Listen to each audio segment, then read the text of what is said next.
Sudah 2 tahun SD Malengkeri 1 dan 2 disegel warga yang mengaku sebagai pemilik lahan.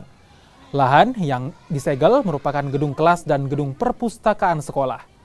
Pihak sekolah yang membuka paksa penyegelan baru menyadari jika sejumlah aset sekolah seperti buku, meja, serta kursi sekolah hilang dicuri. Akibat pencurian ini, pihak sekolah alami kerugian hingga ratusan juta rupiah.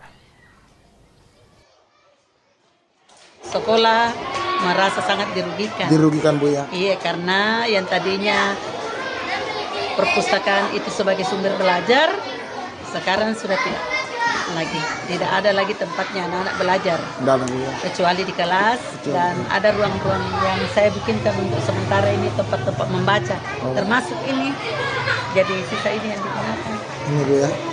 Oke. 12 kelas, di Malengkeri 2 itu 12 kelas, Ya. Malengkeri 1 juga 12 kelas, tapi tersegel 2 kelas. Iya. Tetapi pas pembelajaran ini, tahun ajaran 2022 ini, kayaknya dibuka. Karena dibuka karena tidak ada lagi ruang belajar untuk anak-anak. Makanya dibuka dengan sendirinya, kita buka sendiri. Usai jeda.